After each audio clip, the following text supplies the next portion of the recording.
Have you ever looked up at the night sky and wondered if we're truly alone in the universe? For decades, reports of UFO sightings and strange encounters have fueled speculation about extraterrestrial life. We saw a bright light appear in the distant western skies, just above the treetops. It changed color, and then it disappeared into the distance. Fact is, though, a lot of people think they've seen something in the sky. In fact, 16% of Americans. But what if there was more than just grainy footage and blurry photographs? This video explores evidence that some consider undeniable proof of alien presence. From government documents to eyewitness testimonies, we'll dive into the world of UFOs and ask the question, are we ready to accept the possibility that we're not alone? Rendlesham Forest UFO Incident, nicknamed Britain's Roswell. The Rendlesham Forest UFO Incident of 1980 remains one of the most intriguing and well-documented cases of unexplained aerial phenomena in the United Kingdom. Unlike the grainy footage and whispered rumors that often surround UFO sightings, this event unfolded on a legitimate military base with trained personnel as witnesses. The drama began on a cold December night in 1980. It was just past 3 a.m. when two U.S. Air Force servicemen stationed at the nearby RAF Woodbridge base, eyes adjusting to the darkness, were startled by a flash of light streaking across the sky. According to their official report, the light descended rapidly towards Rendlesham Forest. Unable to ignore the possibility of a downed aircraft, the servicemen, along with security personnel, set out into the dense forest to investigate. As they ventured deeper into the trees, their flashlights pierced the dark undergrowth, revealing an even more perplexing sight. A metallic object, unlike anything they had ever seen, hovered amongst the trees. It pulsed with an otherworldly light, seemingly defying the laws of physics as it moved with an unexpected agility. The servicemen, trained and prepared for many scenarios, were left speechless. Had they stumbled upon a crashed alien craft? News of the sighting spread quickly, reaching local authorities who arrived shortly after. However, their search yielded no sign of the object the servicemen described. The only light visible in the night sky was the steady beam from the Orfordness lighthouse, which was a familiar landmark on the distant coast. Yet another curious detail emerged. Upon closer inspection, the officers found strange markings on the ground near the reported sighting location. These indentations, unlike any animal tracks they had encountered, deepened the mystery. Days later, another group of servicemen ventured back into the forest. This time, their attention was captured by an entirely different phenomenon. High in the night sky, they reported seeing three brilliant lights far surpassing the usual twinkling of stars. The lights moved in an erratic fashion, unlike any aircraft they were familiar with. They also remained visible for hours, silently hanging in the inky blackness. The Rendlesham Forest incident has continued to spark debate for decades. Astronomers and other researchers have attempted to explain the sightings away as natural phenomena, bright stars mistaken for falling objects, and animal activity responsible for the ground markings. However, the servicemen who witnessed the events firsthand have remained steadfast in their accounts. They insist that what they saw that night in December 1980 was unlike anything they had ever encountered before. Something far beyond the ordinary. The Salem Photograph. August 3, 1952, dawned like any other day in Salem, Massachusetts. The town, steeped in history and whispers of the supernatural, seemed to go about its business as usual. However, on this particular morning, the tranquil skies above Salem were about to be disrupted by an event that would spark debate and intrigue for decades to come. Shell Alpert, a Coast Guard photographer stationed at the Salem Coast Guard Air Station, found himself staring at a baffling spectacle that sent a jolt through him. Four objects, unlike anything he had ever witnessed before, were hovering serenely over Winter Island and Cat Cove. These weren't your typical airplanes or birds. They emitted an otherworldly glow that captivated Alpert's attention. Instinct taking over, Alpert did what any curious and responsible observer would do. He grabbed his camera. Through the lens, he captured what would become a photograph that continues to baffle and ignite discussions even today. The resulting image depicted the four unidentified objects against the clear blue canvas of the sky. The details of the objects themselves were somewhat blurry, but their presence was undeniable. News of the photograph spread like wildfire, igniting a firestorm of speculation. Was it a genuine image of extraterrestrial visitors, or something more mundane? While some explanations focused on a more earthly origin for the objects, perhaps weather balloons or experimental aircraft, others were convinced they were witnessing proof of alien visitation. The photograph resonated with a growing trend in the 1950s, a period marked by a surge in UFO sightings across the globe. The Salem Photograph became part of this larger phenomenon. However, skepticism soon followed.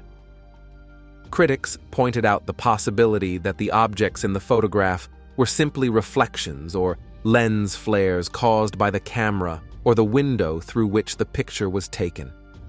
The lack of further information about the sighting and the photograph itself only fueled the debate. Despite the controversy, the Salem Photograph remains an intriguing piece of UFO history. The Kinross Incident.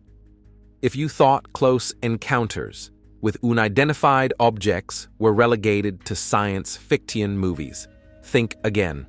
In November 1953, a real-life encounter unfolded over the vast expanse of the Great Lakes, blurring the lines between reality and the extraordinary. It all began with a blaring alarm at a radar station in Michigan. Radio operators, tasked with safeguarding the restricted airspace bordering the United States and Canada, detected a blip. The implications were clear.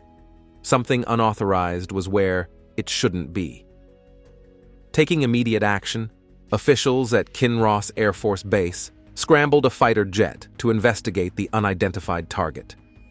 The pilot, alongside his radar operator, took to the skies to identify and potentially intercept the unknown object.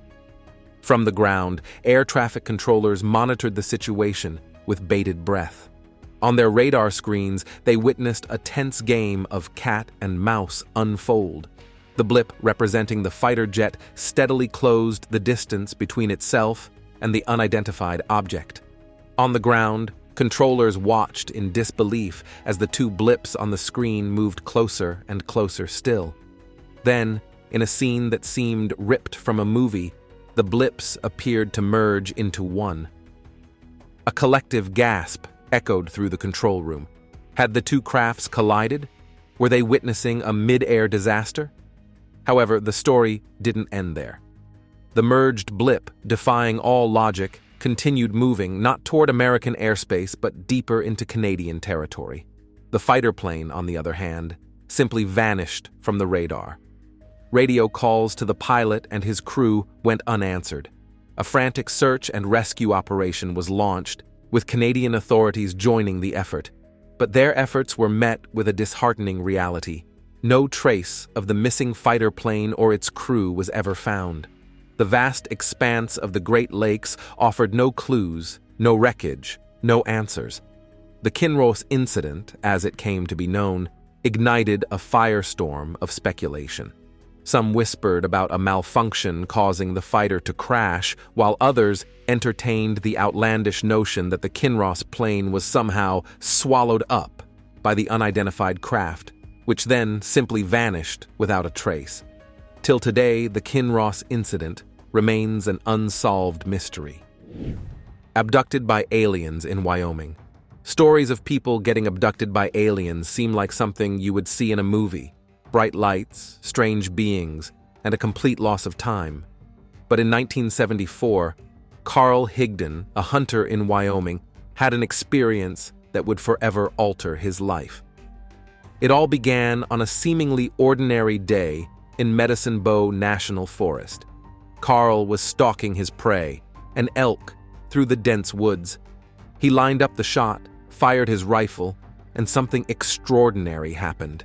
The bullet seemed to defy the laws of physics, moving in slow motion before disappearing into the distance. Confused and intrigued, Carl ventured to retrieve his bullet, a chill creeping down his spine as an unsettling feeling washed over him as he turned.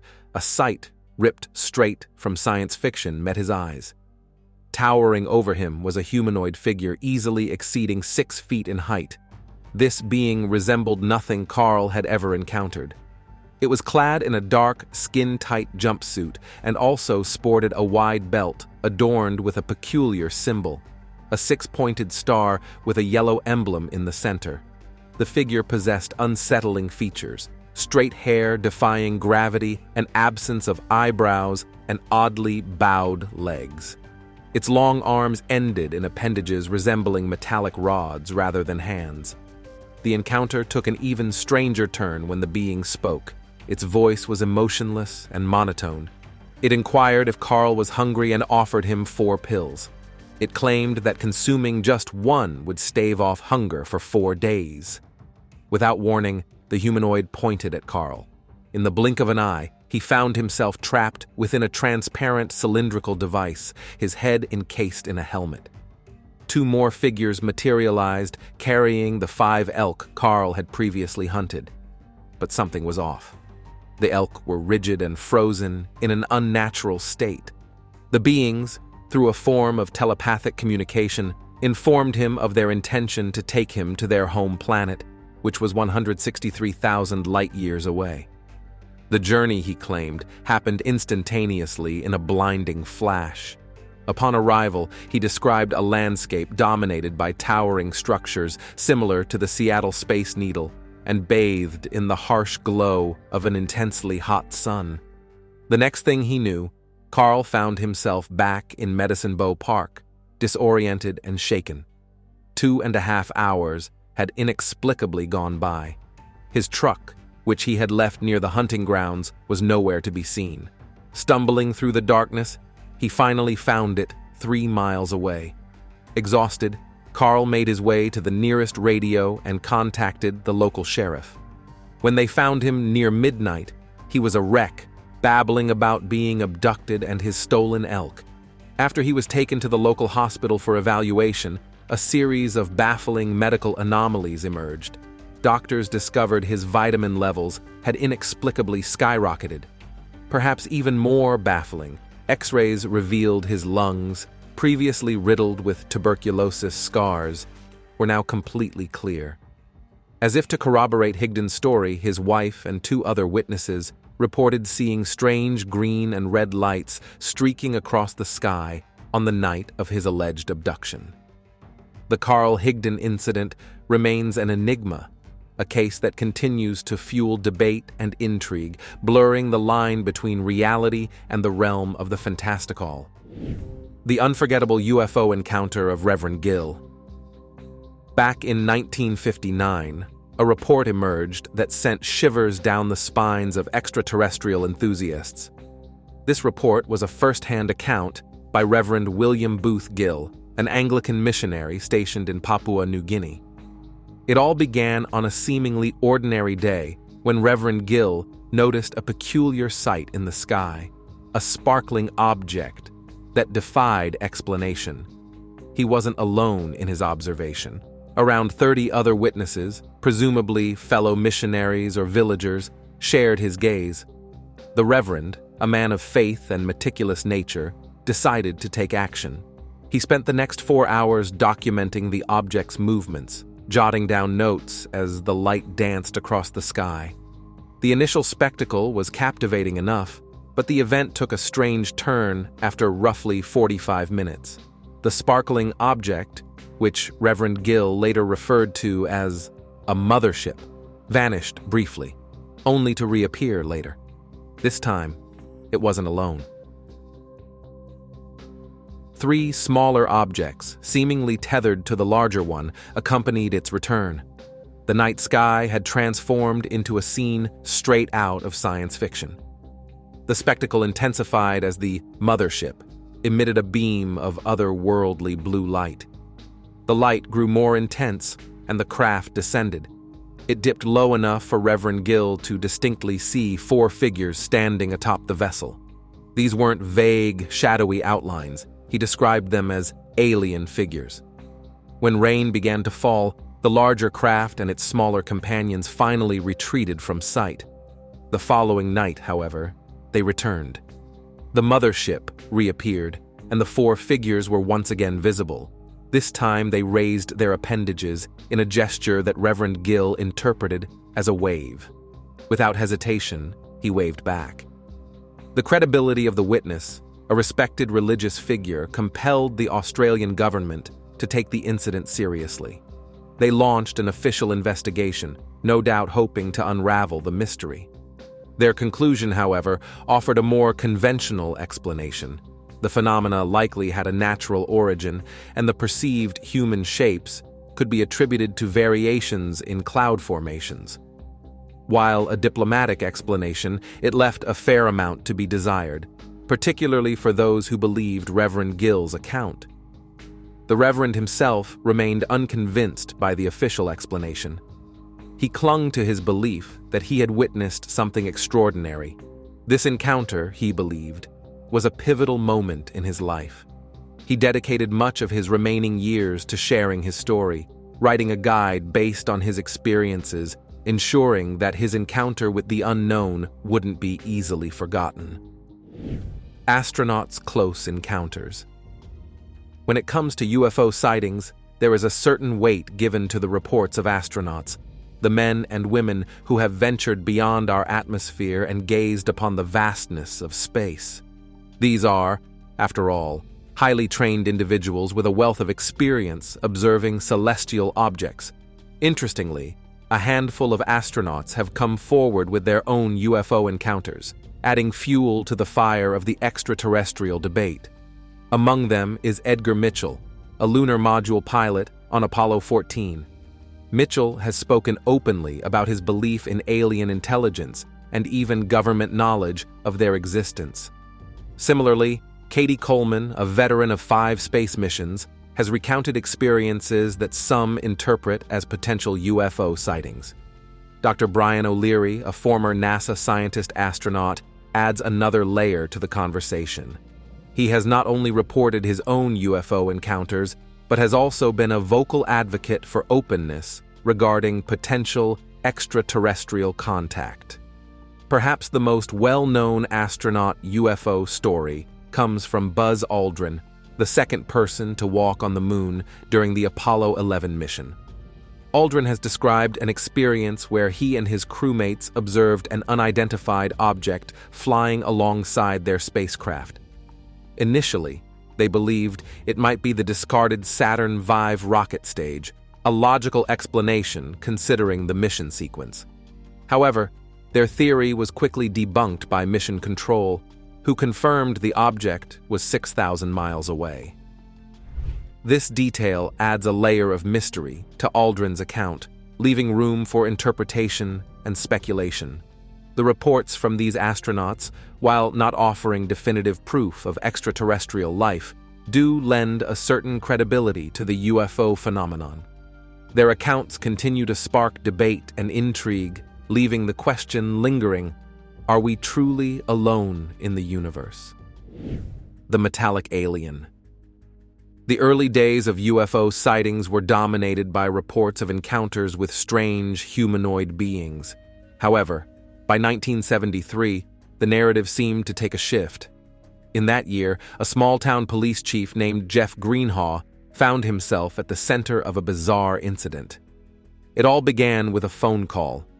A frantic woman reported seeing strange lights descend and land near the town. Ever the responsible officer, Greenhaw decided to investigate. Before leaving, he grabbed his camera and his service weapon. Upon arriving at the reported location, Greenhaw found nothing out of the ordinary under the blanket of night.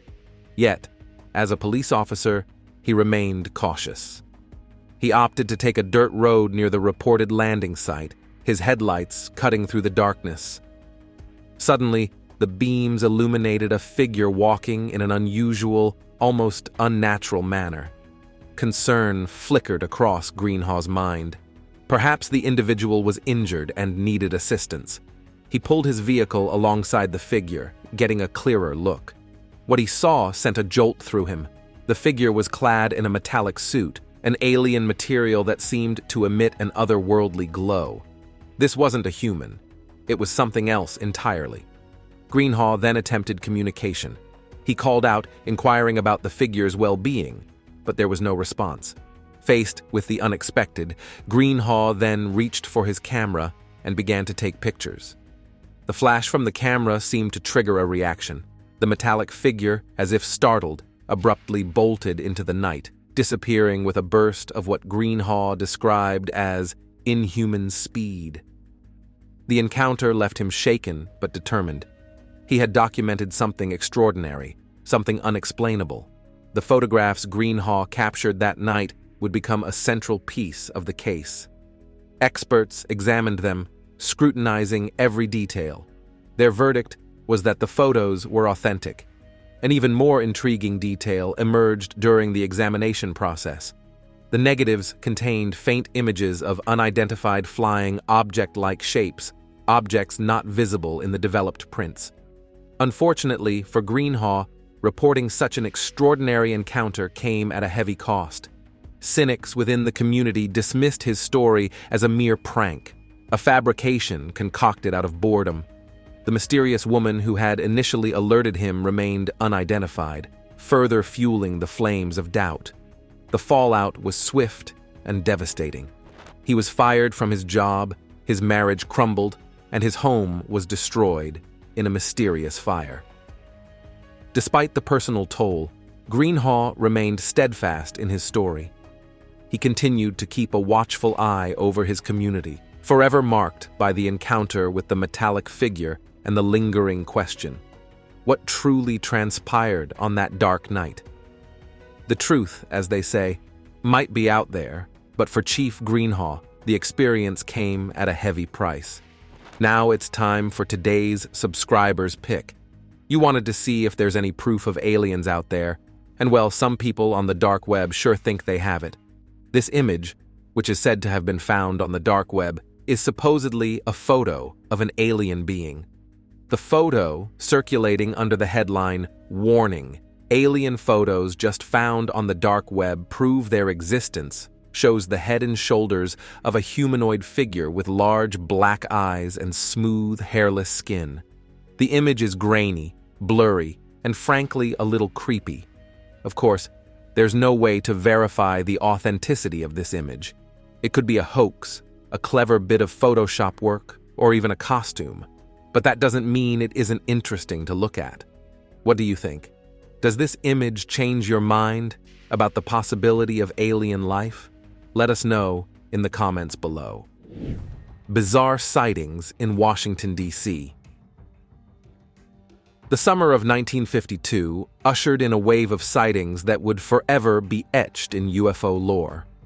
It all began on July 19th at Ronald Reagan National Airport, which was then known as Washington National Airport.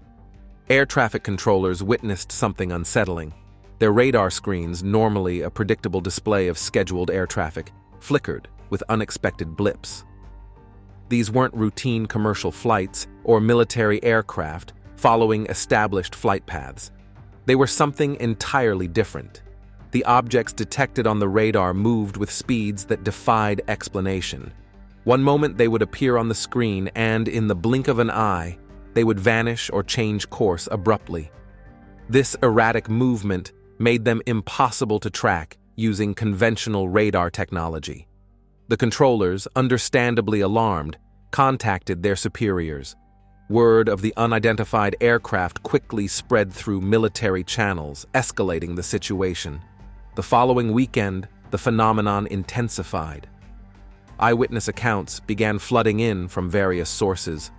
Ordinary citizens, airline crew members who were supposed to be focused on safe passage, and even trained military personnel, all reported seeing strange lights streaking across the night sky. These weren't your typical airplane lights, mind you. These lights moved with an erraticism and a speed that defied conventional understanding. The sheer volume of reports, coupled with the diverse backgrounds of the witnesses, created a national frenzy. Newspapers blared headlines about flying saucers and alien invasion. Anxiety gripped the population, and emergency services were overwhelmed with calls reporting UFO sightings. Faced with a situation spiraling out of control, the Air Force felt compelled to take action. They decided to hold a press conference, the largest one held since World War II. This high-profile event aimed to address the public's concerns and explain the mysterious activity in the skies above D.C. However, the explanation offered by the Air Force fell short of satisfying the public's curiosity. They attributed the sightings to a mundane mix of celestial phenomena, stars, meteors, and even atmospheric conditions like temperature inversions that could potentially distort radar signals. The Washington, D.C. UFO incident of 1952 remains a landmark event, highlighting the enduring public fascination with the unexplained and the enduring questions about what, if anything, might lurk in the vast expanse of space. UFO above Mount Rainier. In 1947, the skies above Mount Rainier in Washington became the stage for a sighting that would forever be etched in UFO lore. Two commercial airline pilots, with years of experience in identifying aircraft, witnessed something unlike anything they had ever encountered before. Their shared account described a series of disc-shaped objects, flying at speeds far exceeding anything known at the time. Leading the formation was a singular, much larger saucer, guiding a squadron of 4 smaller ones. The pilots watched in stunned fascination as the first group soon vanished over the horizon, only to be replaced by another group appearing from the opposite direction. For 15 minutes, the pilots maintained visual contact with the strange objects.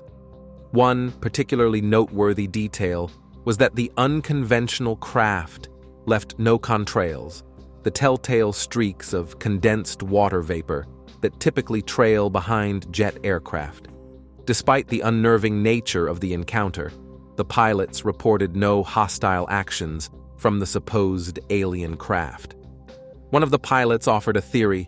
While acknowledging the objects defied explanation, he proposed the possibility that they were cutting-edge experimental aircraft developed by the government in a facility. This explanation, while seemingly plausible, did little to quell the sense of awe and intrigue surrounding the sighting. The other pilot remained more open-ended in his assessment. He was unsure of the origin or purpose of the objects.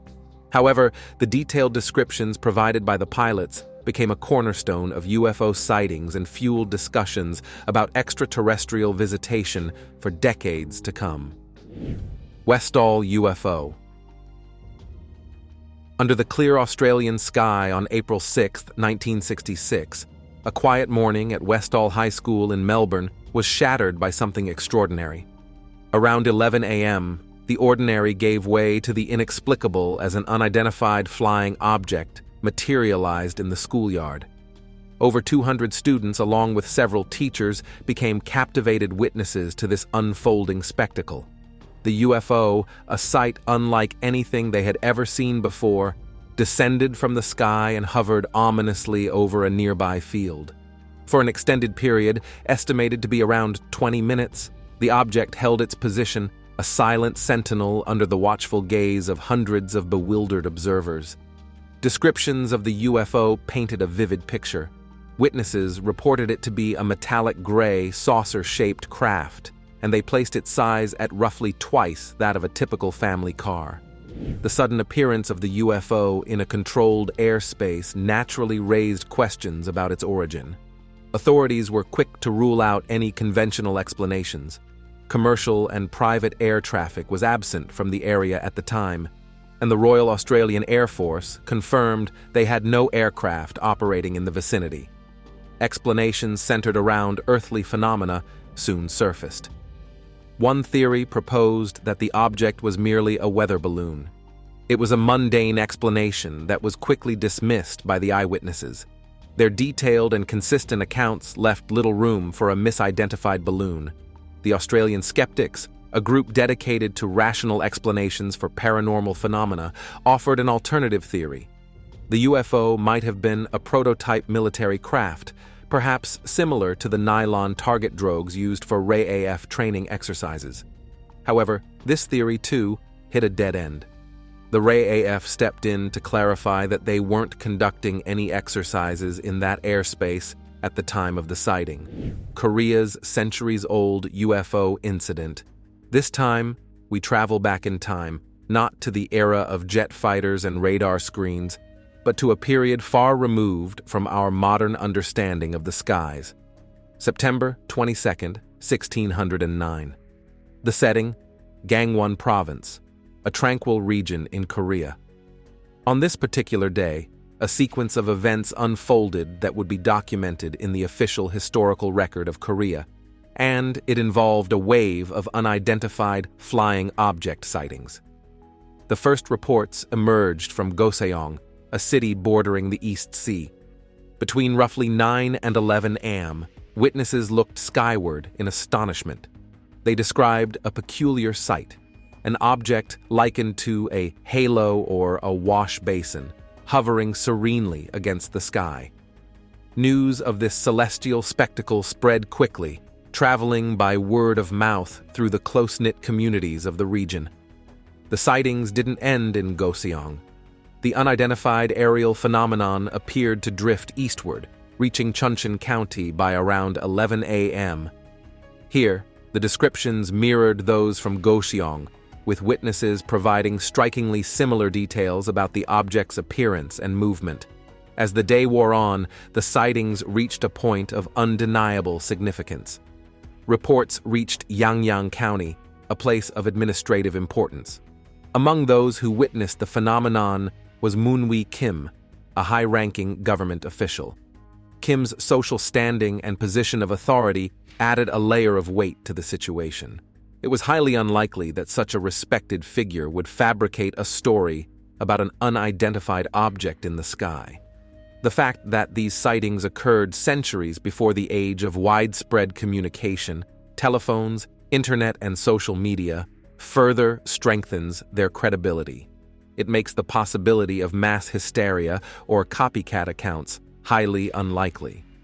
So, what was it that captivated the attention of so many, including a high-ranking government official, on that September day in 1609? The answer, unfortunately, remains a mystery lost to time. Thanks for watching. See you in the next video.